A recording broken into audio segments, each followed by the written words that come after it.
Tere! Mina olen Katariina Pastuumov, endokrinoloogia erialaarst resident. Raske haigestumise korral võib neerupealiste puudulikkusega patsientidel tekkida neerupealiste puudulikkuse kriis. Ilma õige ravita võib see seisund olla eluohtlik. Koos teise endokrinoloogia residendi Janelis Kaasikuga räägime täna haiguspäevade reeglist ja näitame, kuidas õigesti teha hüdrokortisooni lihasesisest süsti.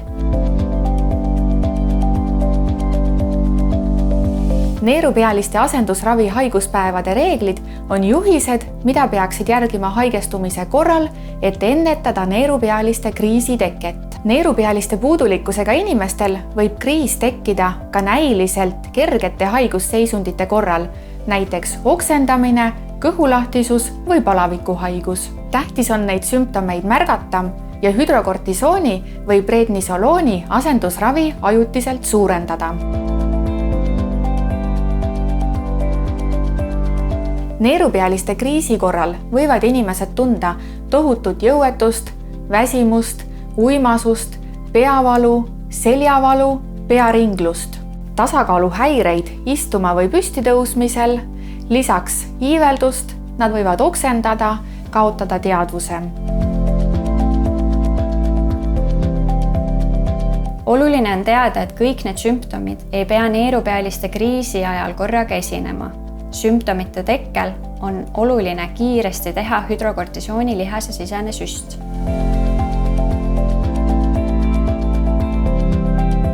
Sul on vaja Solucortef-i Viali. See on süstimiseks loodud hüdrokortisooni pulber, mida kasutatakse neerupealiste kriisi korral.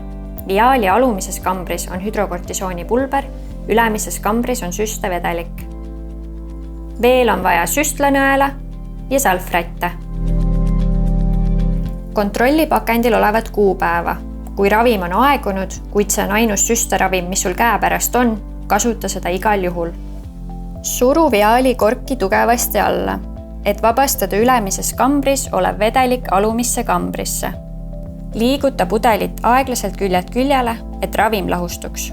Ära pudelit liiga järsult loksuta, et vahuteket ära hoida.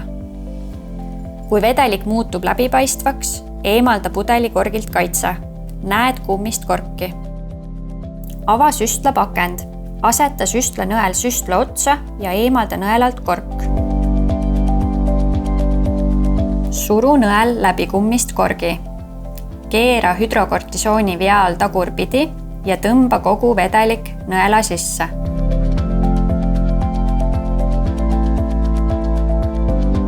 Hoia süstalt nõelaga ülespoole ja koputa kergelt süstlale, et õhumulle eemaldada. Suru süstlast õhk välja, kuni nõela otsa ilmub ravimi tilk.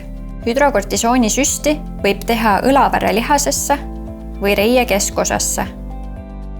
Suru süstla nõel otse lihasesse poole nõela pikkuses ja lükka aeglaselt kogu ravim lihasesse. Eemalda ettevaatlikult süstla nõel lihasest. Aseta kasutatud süstal koos nõelaga teravate jäätmete konteinerisse või eraldi nõusse. Eemalda nahalt puhta salvrätiga õrnalt veretilk. Kutsu kohe kiirabi ja ütle, et tegemist on neerupealiste kriisiga. Edasi võta kindlasti ühendust oma raviarstiga terviseseisundi täpsustamiseks ja uue hüdrokortisooni retsepti saamiseks.